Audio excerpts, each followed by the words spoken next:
Warning, the following may contain jealous doppelgangers. Join fantasy authors Phil Tucker, Timandra Whitecastle, David Benem, Benedict Patrick, and Josiah Bancroft as they roll dice and take on the bad guys in a game of Dungeons and Dragons. 5 authors, 5 worlds, 1 adventure. It's time to get crit-faced.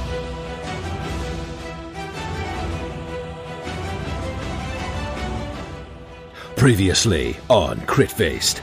Having seemingly been convinced that Irina has disappeared, Strahd withdraws from the fight. However, he leaves behind the vampire Doru, who is eager to repay the party for their previous trickery. Okay, that's Jean's turn. Lord Talfrin, it's your turn. All right. I hurl a mote of fire, like a side a baseball throw thing. I don't know the technical terms here, but a 17 plus 5 is a 22. Okay. For a grand total of 8 flaming damage to the side of his face. 8 flaming damage. His face receives 8 flaming damage. And he hisses and spits as he takes it. I'll say, not a big fan of the old magical damage. Nope. I say, "Be gone, foul demon! Your master has fled, and you should chase after his heels like the little hound that you are." Okay.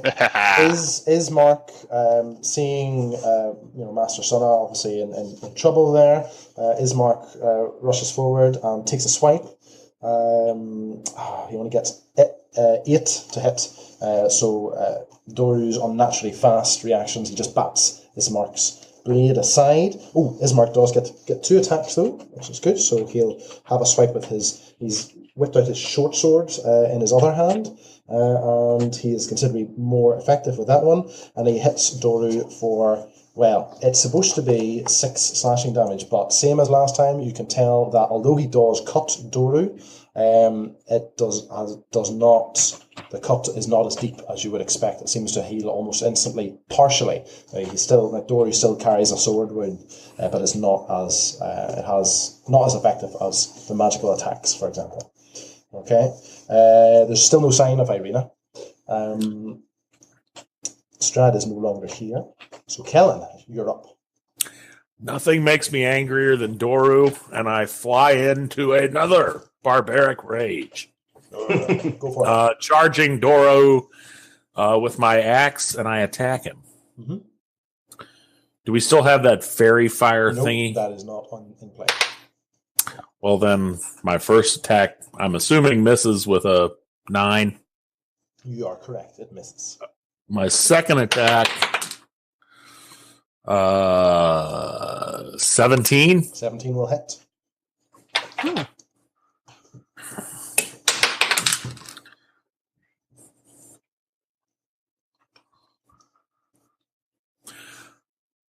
15. Okay, 15 damage. So yes. Again, it's not quite causing the wounds that you feel. You have cut him. The cut's there. It's just not as deep as you'd expected with the force that you hit him with. Okay. Okay. So, Kellen, is that your turn over? That is it. Okay, Master Sunna, you're still in the face of this guy who is more than willing to eat you. What's your plan?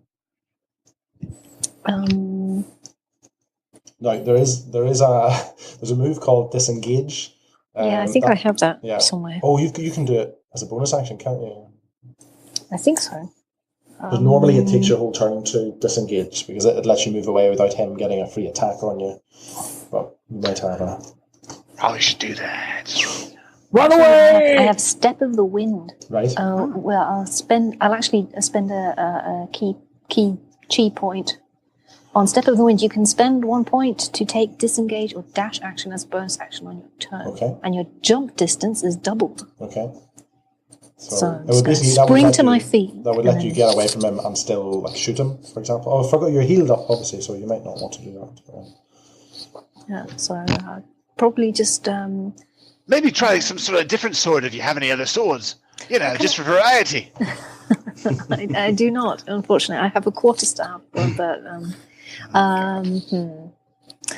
So I disengage and jump away. Okay. Can I also position myself behind him?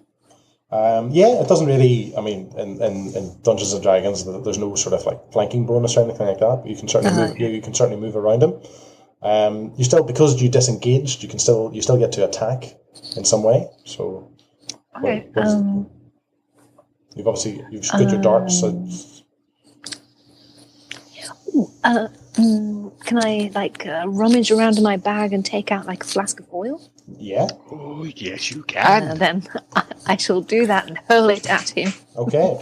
Do you want to take a dexterity check for me? My dexterity is +3. Yeah. Okay. So roll your d20 and add 3. Okay.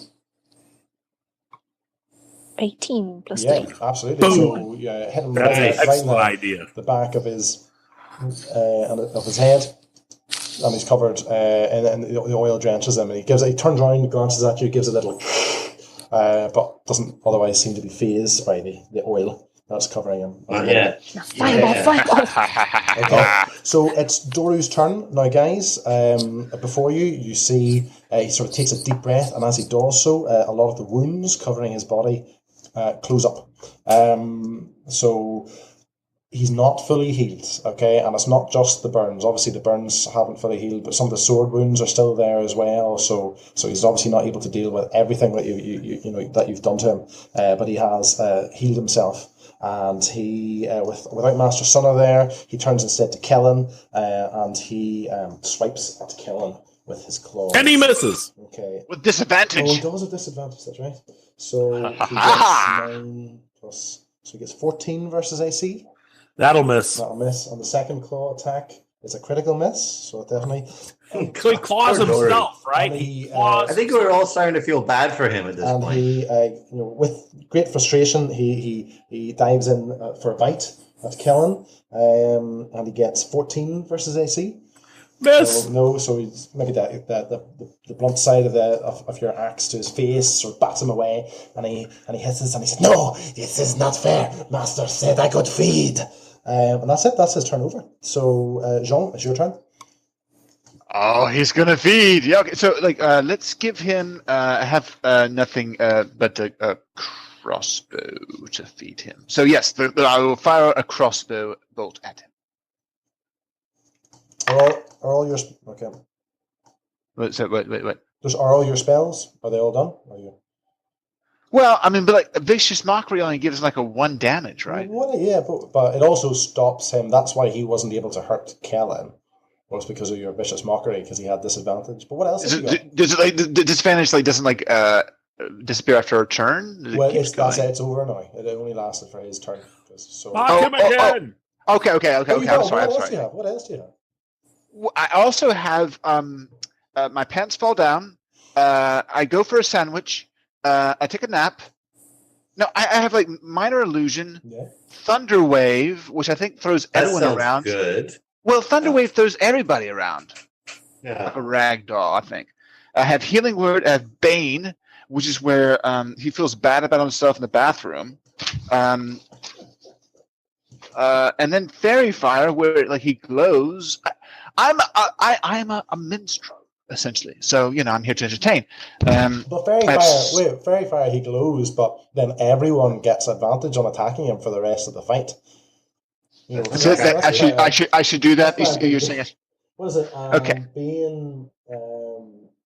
I don't know what Bane does. I didn't actually figure that out. Target, so he has to make a charisma saving throw, and if he feels that. Have you seen this man? He drips charisma. He does drip charisma. But basically, it basically means that you reduce the dice that he rolls every time he attacks. Kind of thing. Okay. So although you don't do a lot of direct damage, what would you do to the group? I am planning on eating the group, so I think maybe my advice should end here. But I'm just saying, you have options that are useful. Okay. So should I do Bane? Somebody say something, for God's sake! Whatever gives fairy fire. Fairy. I dig deep, and I find there is still a fairy in my fire to throw at Doru. Okay. So it's was that a dexterity saving throw for fairy fire? Is that right? Okay. Yes, it says each object for the duration of the object is Okay. 10. So Yes. he's quite. 10 does not beat your spell save DC, does it? Yay! No. Well, and this time I want him to grow violet, like a violet light. You can do that, yeah, absolutely. So he's got this violet light glowing around him. Guys, you all have advantage now in your attack rolls against Doru, thanks to Jean Malame, the party's boss. Yes. Okay. But I have an additional like thing I can do. I can do a bardic inspiration, right? Yes, you can indeed. Okay. I will give the bardic inspiration to who's next. McGrag. I will inspire McGrag with my song. Honk, honk, and you feel inspired. Who wouldn't? So you also, I know you've only got one bardic inspiration left. You can do it in reverse as well. Like when Doru is about to attack, you can, I can't remember I think it's called cutting word. You can basically take a die roll away from whatever dice he's rolling as well.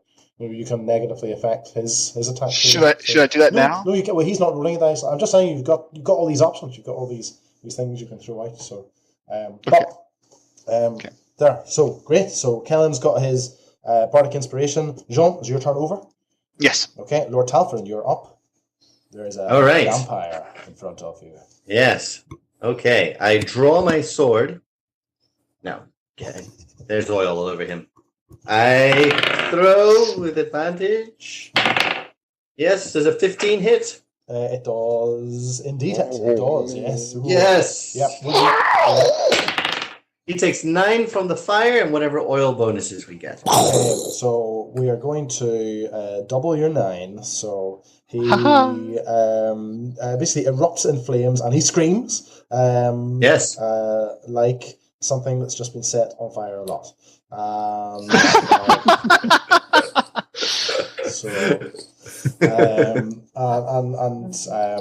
He sort of just sort of falls to the ground and starts rolling around, trying to put the flames out. Ismark's turn. Oh, sorry, Lord Talfin, are you done? Is that you? That is it. I would say something pithy or something, but I'm just sort of mesmerized by the success of my own attack. Still reveling in the sound of. That's as soon as started.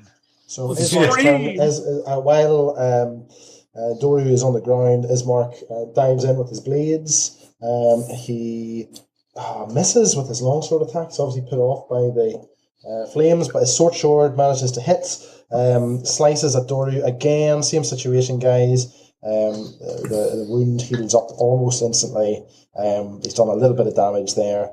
No sign of Irina, so we're back to Kellen. This is round 3 of combat. Kellen, it's you. What did I get from the bardic inspiration? So you can any dice roll that you make. After you've made the dice roll, you can choose to use the bardic. Inspiration and add an extra d6 to it. Roll another d6. Is that right? Yep. Right. Any roll, including damage. I think is it just a d20 roll? I think. Well, hold on. Let's.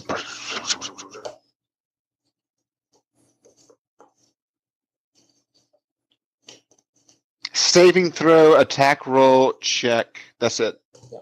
So okay. D20 roll basically. And I'm attacking with advantage because he has the fairy fire around. Right. Yes. But you can do it after. Oh! This is going to be good. All right, I'm going to try this again, Doru. Feed on this. Yeah. All right. Natural 20. Well done. Yeah. That's my first attack. Okay. Oh, shoot. Hang on. Negative critical 1. My die fell below my desk. Hold on. Sorry. We never saw David again. That was it. It's gone. Okay, here we go. All right. Ooh, good thing it was a crit.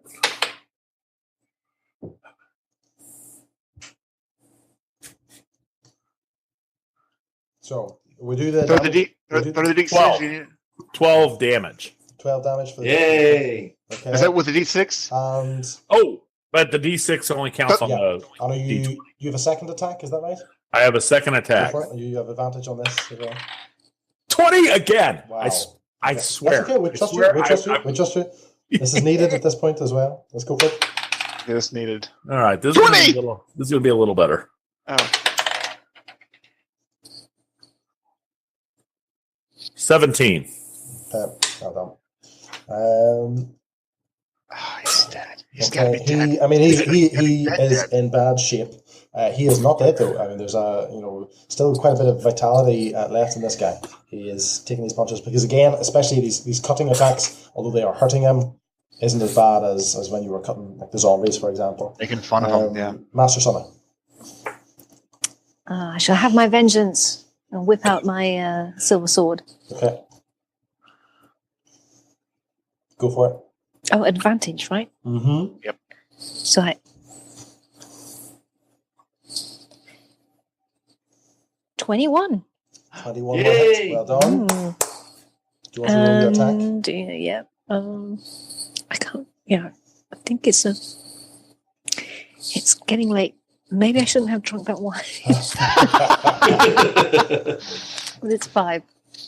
5 damage. So Yeah. the silver sword seems to act like any other sword. The silver doesn't seem to have any particular effect on the vampire. Refund. But you have hurt him. Do you have a follow up? I can. He's on the floor. Well, no, kind of, yeah. Yes. Then I shall stomp on his face, very ladylike. There you go. Emotionally satisfying. Yeah. Yes. The crunch of his nose. It's 18 plus 5 is 23. That hits. And what damage do you do? Okay, and D4. 4. Okay, well done. You hear a satisfying crunch underfoot, or you feel a satisfying crunch underfoot, and when he jumps up, his nose is broken. He spins around. He's looking for the weakest to attack, and he sees Ismark. And he lunges at Ismark. I must feed. So he claws at him. First attack. Does not hit. The first claw attack slashes at Ismark's armor, but nothing happens. The second one does the same. That's even worse. It just doesn't even make any impact. So yet again, Doru dives in for a bite. And the bite lands. He clamps down his teeth on Ismark's neck. And he does a crazy amount of damage with his bite. Let me just modify that. But more than that, you see that it seems to have a revitalizing effect instantly upon Doru, and more of his wounds begin to heal, and Ismark drops his sword and screams out in pain as this happens. Top of the round. Oh no, it's Jean. It's your turn. There's a vampire on Ismark. Is he dead? Ismark? No. Yeah. No. I mean, he's still standing. You can tell. Is he like he's still on him, like latched on? Yes. Feeding. Okay. Okay. So we'll try a vicious mockery. Yep. Okay. Do I roll something? Oh, I have to take a wisdom saving roll. Yes. So what insult do you hurl at him?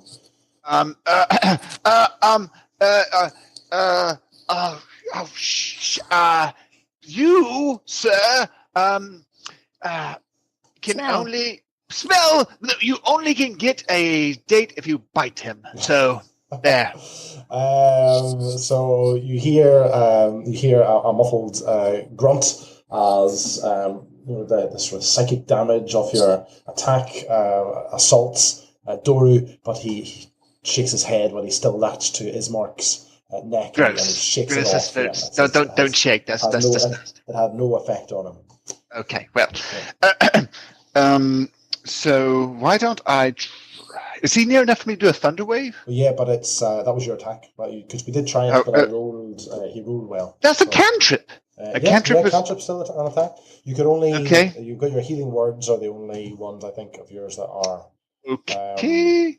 So then I really can't do anything else. I can run up to him and give him like a bear hug. I can jump on his back. If you wanted to. Yes, I've lost all sense. I will run up and jump on his back.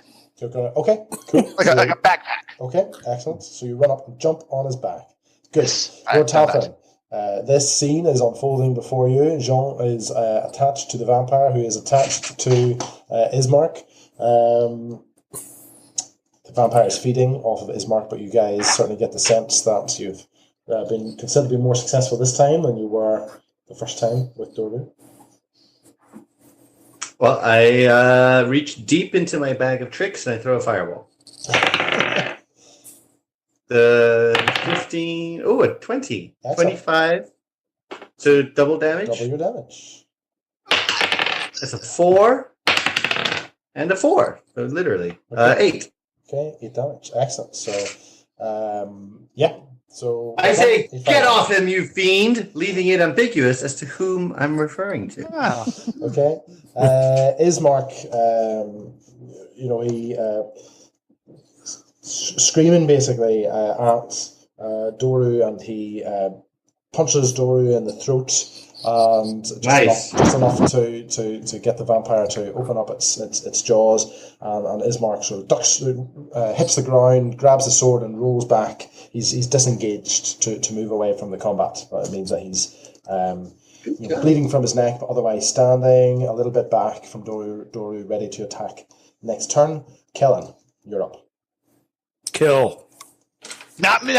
I'm on his back, so just a judicious slice. I'm still very angry, though, and I really can't control where this axe goes. I regret my choice. Well, you better be happy that I'm rolling with advantage. Oh, yeah. 22? Definitely hits.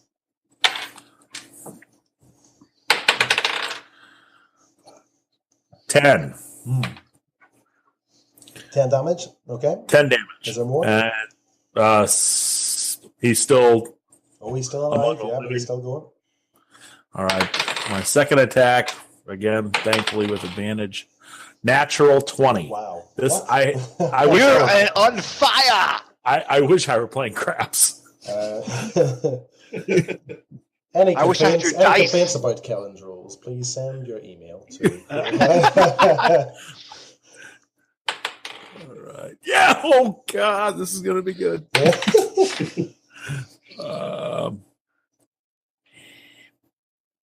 20. 20 damage. Wow. Okay. You hear like a real scream of pain from Doru this time.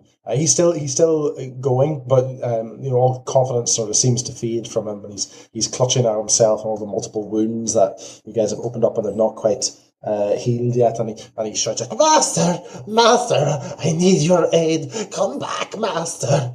Okay. No. Master Sonna, you're up. I will deal whatever damage I can. Let's see. Break his nose in the other direction. Right. Don't hit the thespian on his back. 12. 12 will not hit. Oh, is that with advantage? Advantage. Advantage. Oh no! Sorry, I didn't. No, I didn't do the advantage. I'm sorry. It's advantageous. 17. 17 Hey! damage. How much damage do you do? 400. D6. 6 damage. 6 damage.